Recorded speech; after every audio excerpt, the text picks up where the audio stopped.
folks, the Comics Kid 2099 here to talk about an episode of a superhero animated series. Today, I'll be discussing the new Batman Adventures episode, Chemistry. If you haven't seen the episode, you need to before I discuss it, or you'll be spoiled. Unless that's what you want, in which case stick around. I'll quickly sum up the plot before I get into the review itself. Veronica Vreeland got married, and at the wedding, Bruce meets the girl of his dreams. A few weeks later, he gets married to her and plans to quit being Batman. Turns out Poison Ivy has created plant people to marry all the rich people in Gotham, so she can kill the rich people and inherit their money via her plant spouses. The yacht all the rich people are on sinks with all of the plant spouses and Ivy presumably dead, with the rich people making a clean getaway. Cue credits. Okay, so there's some stuff in this episode that I really like. For instance, the idea of Bruce at least making the attempt to settle down. For longer than I've been alive, Batman has been so morose and so married to his work, and by work I mean protecting the city as Batman, that he would never in a million years realistically think about marrying somebody and giving up the life of Batman. That's more of a pre-crisis thing, where Batman was considerably less broody. Check out the Earth 2 stuff where Batman did indeed give up his crime-fighting life and settled down to have a kid.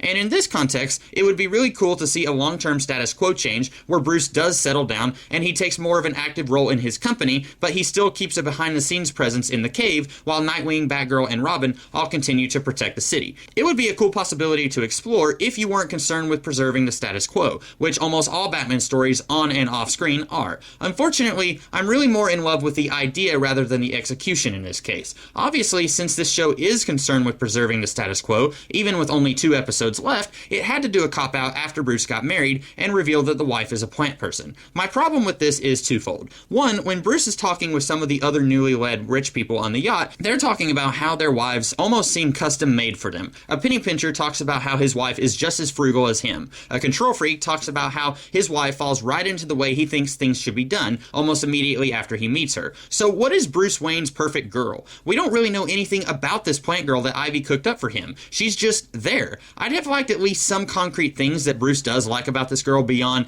the pain I feel for my dead parents is there, but it's smaller. Anybody can write generic I love you lines like that. Just look at Attack of the Clones. But it'd feel more genuine if we find out why Bruce loves this girl, which unfortunately we don't. Furthermore, I don't like that all of the plant people are evil and follow Ivy. Yeah, most of them need to be evil and obedient, otherwise her plan would not have worked. But wouldn't it have been much more interesting if Bruce's wife actually did fall in love with him and maybe rebelled against Ivy and died trying to protect Bruce? Sure, it would feel forced and awkward with her only knowing Bruce for about 2 weeks, but it would have at least given her some character, which is very badly needed. Getting past all of that, I found Ivy to be as insufferable as I always do, but she seemed more peppy than usual. She usually seems very demure and straight man when compared to most of her other colleagues in the villain world, who are all much more animated than she is. I don't know if it's Diane Pershing trying to do something different, or if the creators of the show thought that the character needed a little bit more pizzazz, but it was a little weird after seeing a very different kind of Ivy in all of the other episodes. Oh, and fairly recently, I've seen and heard quite a few people who like Ivy a lot more than I do, trying to argue that she deserves her own ongoing comic book series where I guess she would be a heroic figure. Well, those people must be talking about a very different Poison Ivy than the one I'm familiar with, because this chick is not a hero.